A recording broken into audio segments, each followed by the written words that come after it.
everyone. Welcome back or welcome to Node Nerds, one of Gamel's online series that we do here for you. Today we have a really exciting episode. We're going to be talking all about how we get new clients, whether that's online, word of mouth, all the things related to getting new clients. We're going to start with introductions, and then we'll get right into it. I am Tucker Nace. I am from Central Pennsylvania, and I've been long arm quilting for about 5 years now. Let's go to Angela. Hi, I'm Angela Ziai. I'm one of the computerized Gamel educators and happy to be here today. Let's go to Kat. Hi, I'm Kat Fair. I am in Central Oregon. I've been long arm quilting for 11 years. Andy? I'm Doc Wickenton. I live in New Jersey, and I've been quilting since 2018, and I've been with Gamel on the computerized and hand-guided teams for the last year. Ava! Hi, I'm Ava Birch. I'm in northeastern Ohio, and it just occurred to me that I'm the dinosaur of the group. I've been long arm quilting for over 20 years and started out hand-guided, but also now am computerized with the Stadler Ascent and love to be here. You should say Cool. seasoned, Ava. You're Yeah, I seasoned. would think dinosaur doesn't. No, it's a lot nicer. Whatever, I don't mind. It's just interesting how we have different levels here of quilters, and that will make this topic especially interesting, I think. Yes, Mhm. I agree. Yeah, I was just gonna say that, Ava's, had a lot more experience in the quilting industry than some of us. And, like she said, she's been quilting for 20 years or more. And the industry and the world has changed a lot since then. So this will be a really exciting episode. Yeah. Well, and starting out then, I guess, maybe we can have some sort of a timeline. Um, Back when I started, there was no social media and none of those things. It was literally word by mouth. And so at that time, you did some of the things are still valid today, like joining a quilt guild and starting out with maybe doing charity quilts. Um, but then also, going to quilt shops and taking your cards to quilt shops and hopefully having a good relationship with the owners of the quilt shops. So they allowed you to, have you meet your clients at the quilt shop, or maybe even quilt samples for the quilt shops. I think, it seemed like there was a lot more hustling, but also I think it was a lot easier. It was less stressful than I find that it is today. So I think we'll hear a lot of pros and cons. Can I? I already know your reaction. I've been giggling, holding this in. So you're saying you didn't go to quilt shops and do a TikTok dance with your quilt? I don't know what a TikTok dance is, so I would say no. It popped in my head and I couldn't resist. But in all honesty, though, I was not a person. I came from a quilting background. I didn't learn how to piece quilts till shortly before I started long arm quilting. So I was not in that world whatsoever. And so, plus, I was not a person where it was easy for me to put myself out there. Still isn't. But back then it was even harder because you were face to face with the people, where today I find it's a lot more anonymous, in the regards to social media. So no dancing. Just the work had to speak for itself. It really did. Yeah. You know. That's a good point though about like the face to face versus the not anonymity. What's the word? Anonymity. Thank you. Yes, anonymity. Because it's a lot easier to be confident when it's not face to face sometimes. Yeah. When I first started, I was convinced that I needed lots and lots and lots of customers. I thought that was the key, right? Like if I could have lots of customers and lots of quilts, then I would be very happy. And I realized pretty quickly that I was a low-paid factory worker in my basement, and that that wasn't what I signed up for. And some people might want that life, and that's great, but that wasn't what I wanted to do. And so it took me some time to sort of figure out what kind of customers to go after, because I had to find customers that wanted to do the kind of work that I wanted to do. And that was a learning curve, right? That took some time. um, and it was hard at the beginning because there are a lot of folks out there who are looking for the newbies to let you try one of their quilts, right? I'll let you practice on one of mine. There's a lady in Jersey who's notorious for this. All of us in the long arm community have talked about it. And you know, it takes time to sort of build your ride or die clientele. So one of my pieces of advice for new long armors always is to be patient, right? Like you overnight lots of quilts might not be the answer. It certainly, wasn't for me. But like I said, there's room for everybody. I want to hear about Tucker because you do quilts by mail. I don't do that. So this is interesting to me. Like, how do you get your clients? So when I first started taking in, long arm quilts for hire, the majority of my customers did come from online. I had a quite strong presence on YouTube, doing YouTube videos of long arm quilting and live streams, which of course draws people in, right? They see what you're doing, they see the problems you're having and how you handle them, and that instills some confidence that you know what you're doing, right? And they can see what you're doing. So a lot of my clients came from online, right? So they would contact me inquiring for me to quilt their quilt. We would work out all the details. They would ship me their quilt and I would quilt it and send it right back. That dynamic has slowly changed over the last year and a half or 2 years. Getting this amazing job with Gamble has, required a lot more time to travel, meaning that I couldn't take all of those new clients and customer quilts, right? So that pool of, like Doc said, all of these, all of the people that I could possibly fit in my schedule, right? That has slowly boiled down to a core group of quilters that they're like my core group, right? They're sending me a quilt at least, twice or more a year. They're my core group of quilters. Also, too, now I've started to take in a lot more local quilts, and starting to build my local clientele. And I've sort of done what Ava did back in the day, going to the local quilt shop, which we only have one quilt shop in my area anymore, which is unfortunate. But I have created a good relationship with that quilt shop. It's a great place to meet new clients and to, send them to get their fabric and all the things. But the dynamic sort of has to change based on what you're willing to do, right? Because your personal situation changes depending on what you're going through, with your own personal situation. So it depends where you are in your life.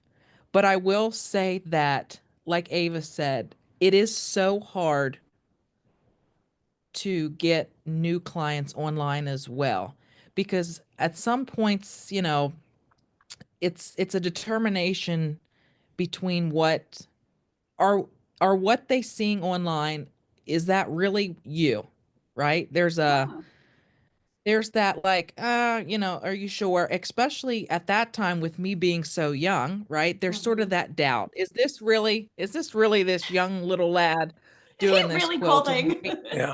Is he really quilting?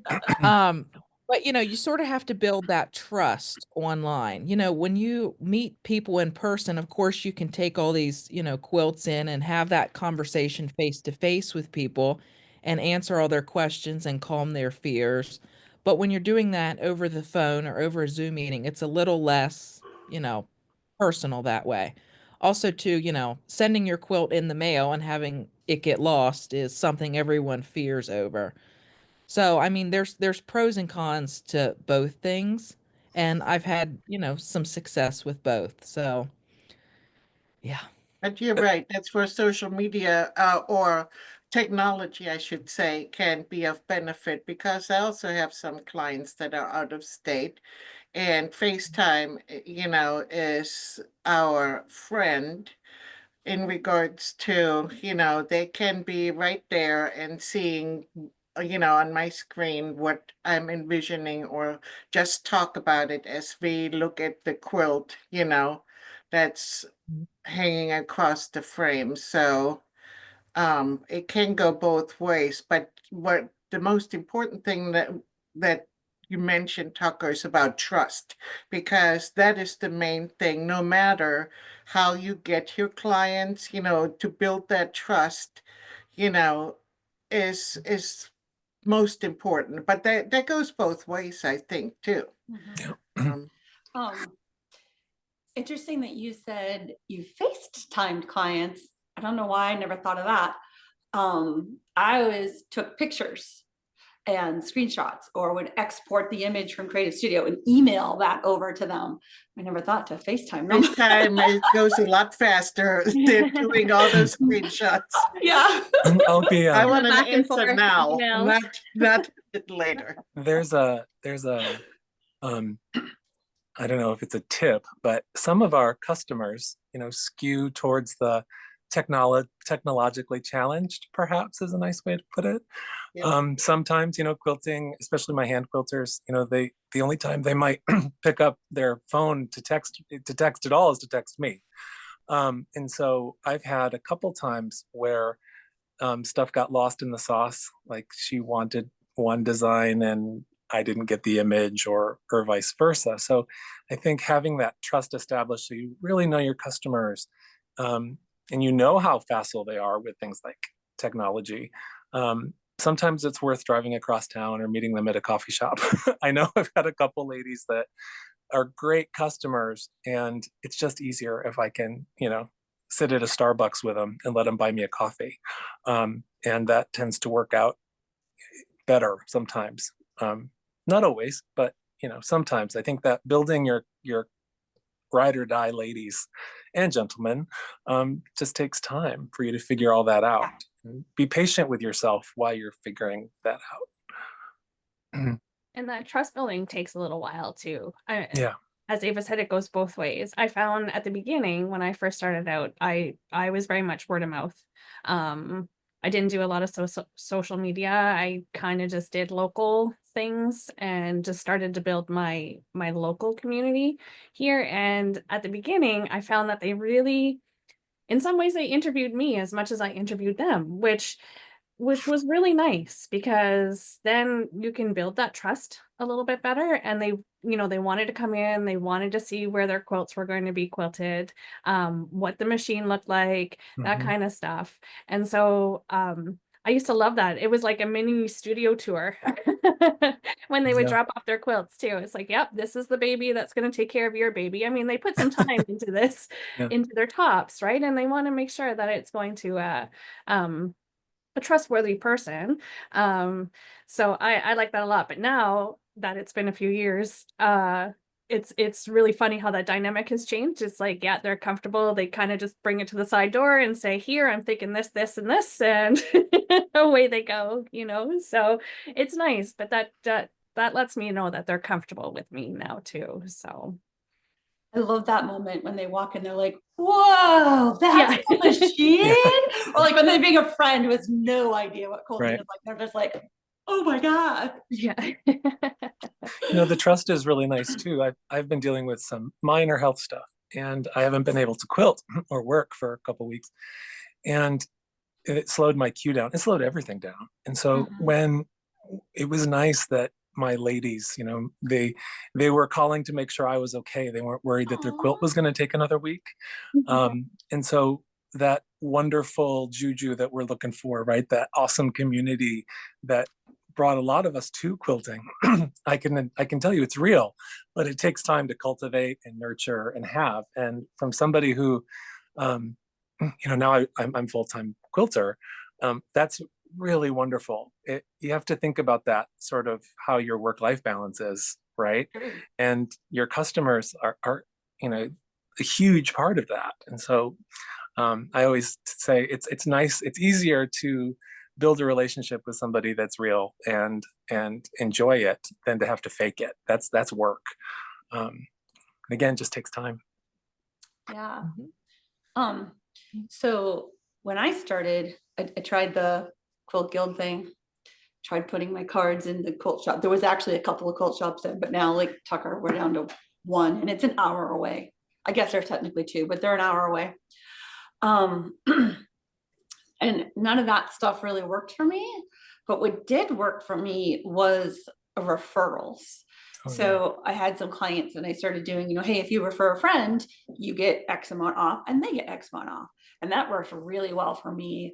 And what would happen is they'd refer their friends and they'd come in and they would take their quilts to the guild and hold it up.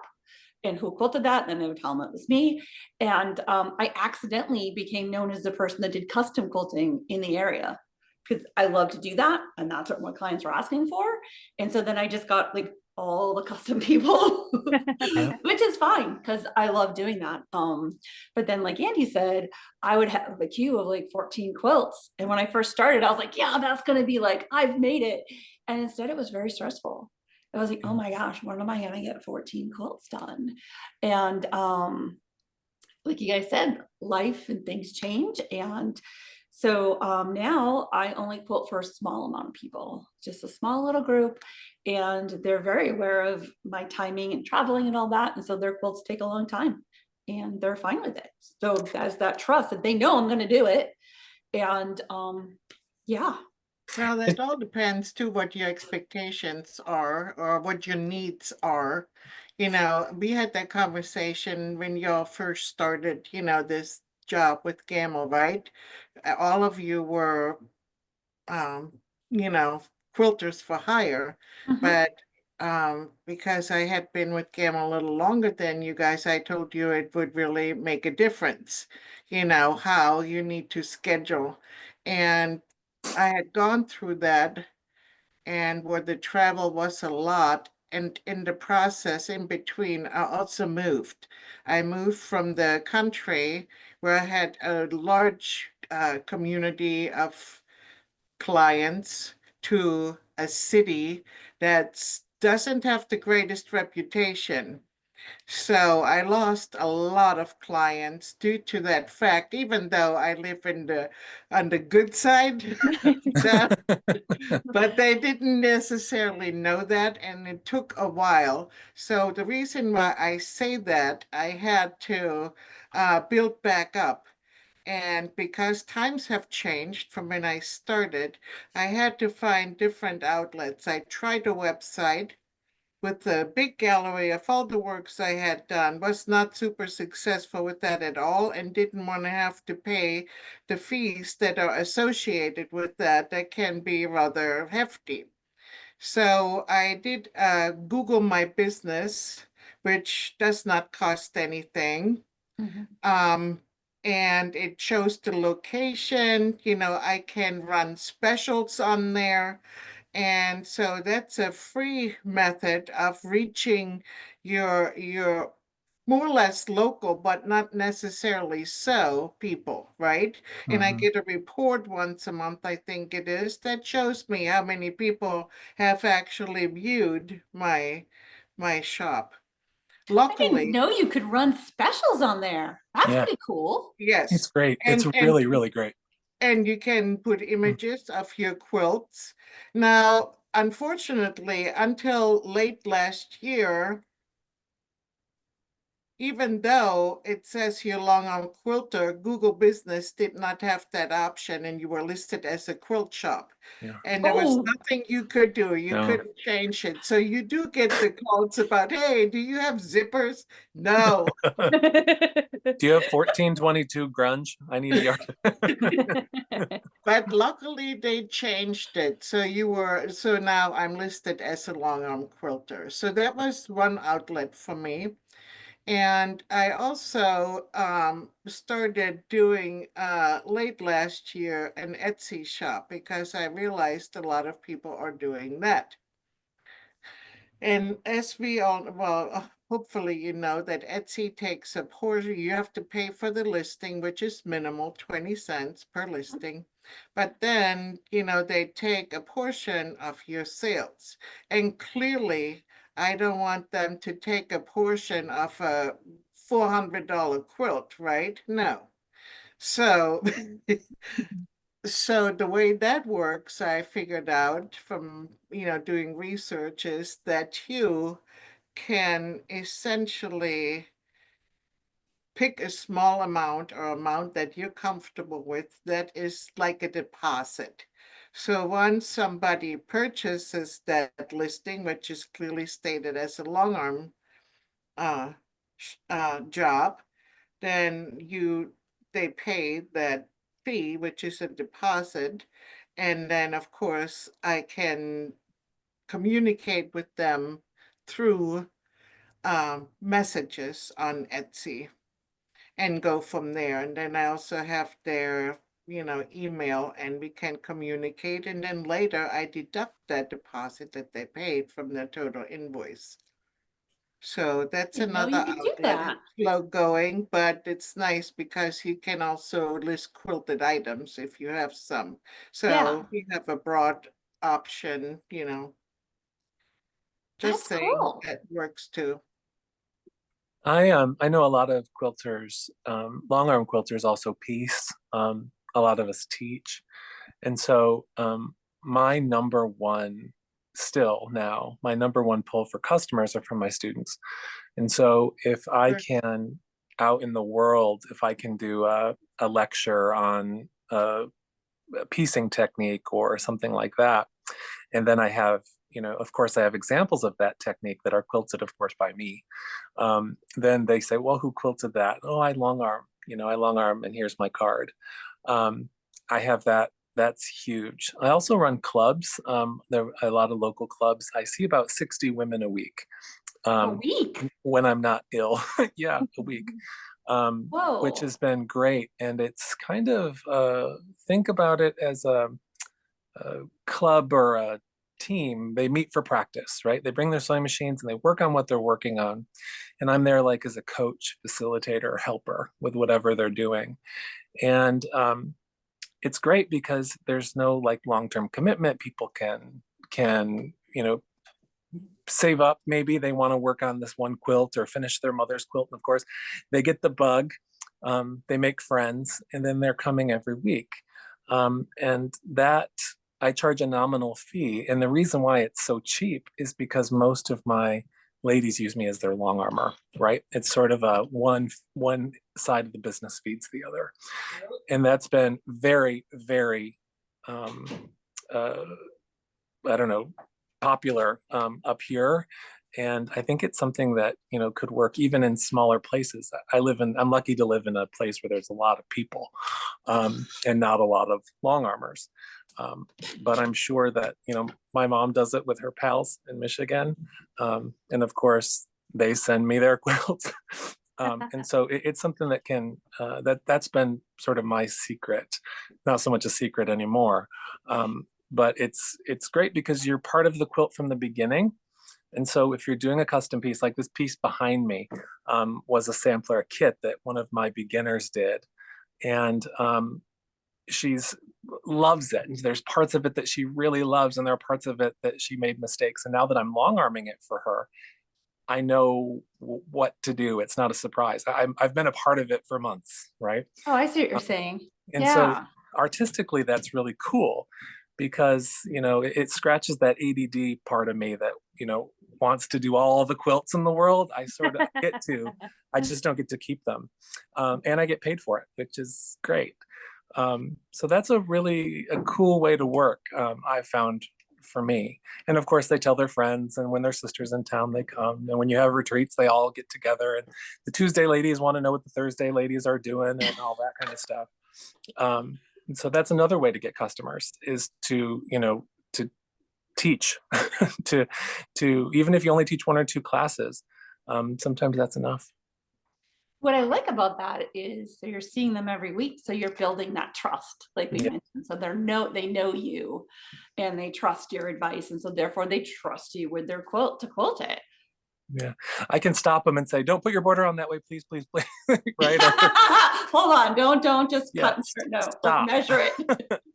And it's also nice too. I do sell some things, right? I have some batting and some backings and stuff. So if I have something here that, a product or a quilted item or something that I know will work, it helps me to move that too. So it helps you to diversify your business a little bit, which is nice. And you don't need 60 ladies a week. I mean, that's almost too many, right? When I first started, I had 12.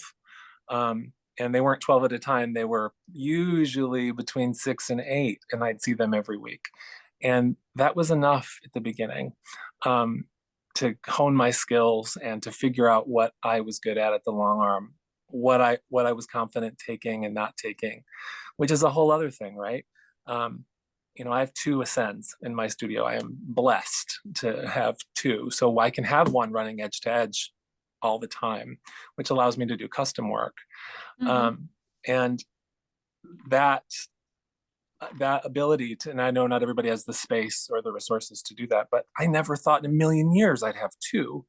But now that I do, it's changed my business. So, the way I get customers now and how I deal with them is very different than how I did at the beginning. Now, think Ava, there's a you have common- 2. Oh, sorry, Kat. I think there's a common theme here, and I think we all started somewhere. Like we all tried, a Yeah. website or social media, or Mhm. but really is our bread and butter. And you guys can correct me if you don't agree. It truly is word of mouth. It's like, Oh yeah. it's It is. once you get to know somebody and you establish that, then they're very quick. Our community is big but small, so it gets out there. So I guess not, for our viewers, not to feel overwhelmed that they have to do it all, have a website, have social Yeah. media, have da da da da, have this. No, just pick one thing that maybe you Yep. want to start with, and then everything starts to get out into the universe a little bit. Well, and I think what's important to mention too is, especially for those of you guys out there that want to get started on a business, do your homework too. I know we have a great program here at Gamma, which is called the Accelerate, and there's a lot of tools that are available through that program if you want to check it out on the website. But aside from that, it is up to you to decide what type of a quilter you want to be. Everybody tells you, that edge to edge is your bread and butter, which is true. And depending on what machine you have, I tell you that if you have a hand-guided machine and have to do an edge to edge, following a pantograph, it gets rather boring pretty quick. At least for me, it did. It was great to have that option, but, I wanted to be able to do it all, okay? I practiced and I was lucky enough to do that full time for 6 months before I decided to take in a customer quilt, because I had practiced different techniques. And trust me, there was no online learning at that time. It was just me playing around and, you know, Right. but anyway, Kat says she was well known for custom, and that was what her clientele was or is, and the same for me. So yes, I would like more edge to edge quilts, because I do also, like Doc, have 2 machines, and would want to utilize them at all times. But, you know, it's up to you what type of quilter you want to be. Options are always good because where I live here in northeastern Ohio, there is tons, and I mean tons of long arm quilters.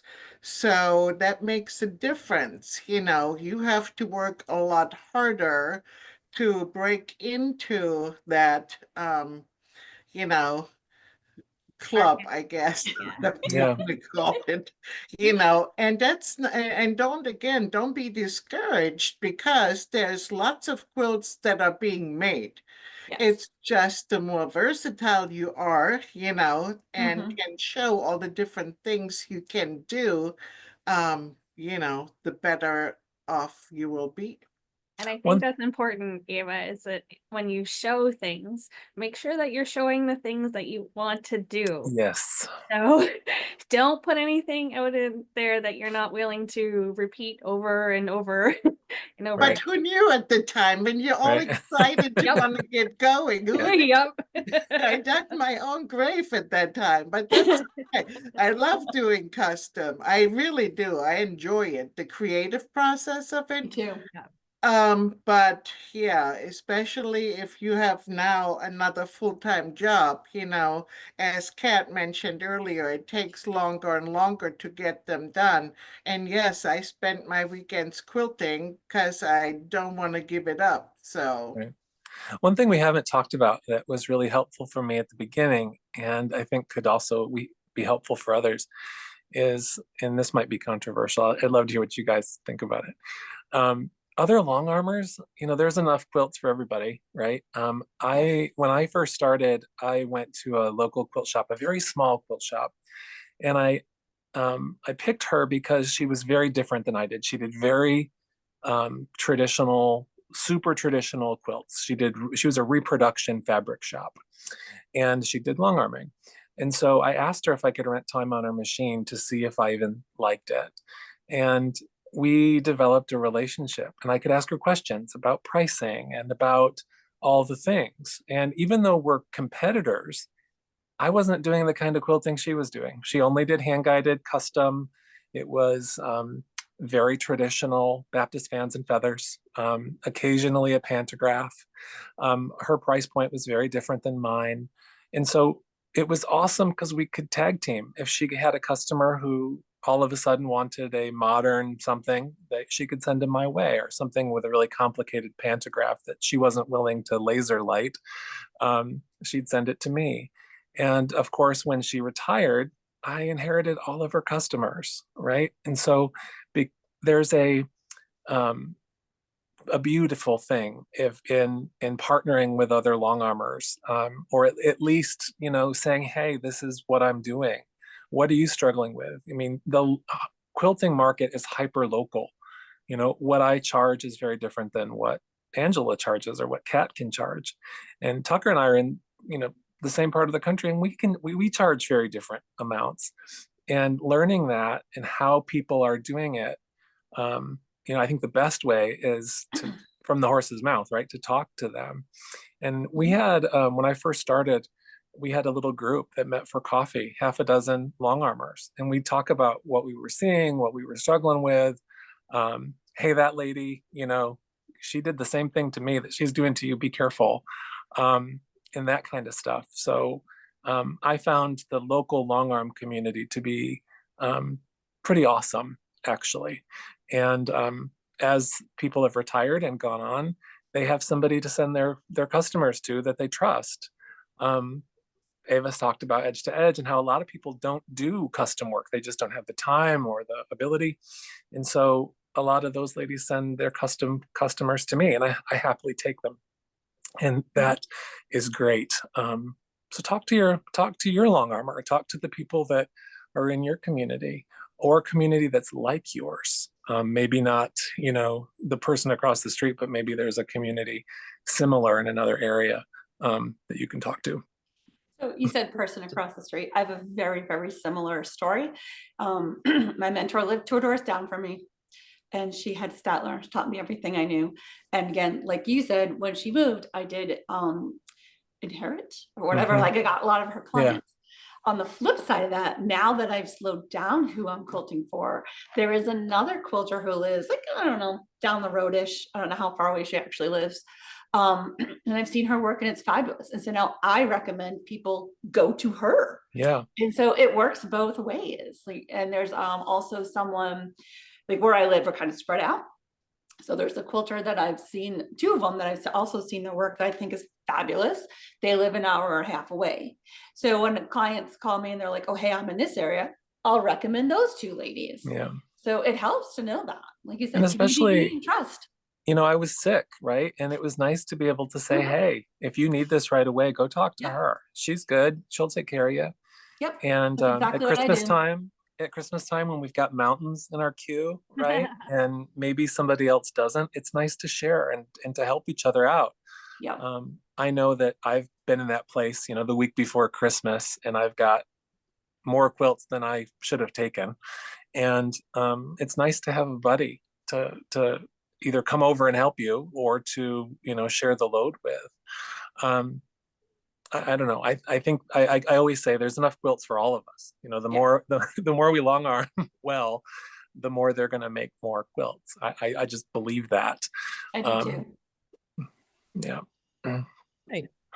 Well, we sure got a lot of ground covered in today's episode. We gave you a lot of great ideas for how to get new clients and ways that you could expand your business if that's the road you take to choose. So, thank you all so very much for watching, and we hope to see every one of you back for the next episode of Node Nerds.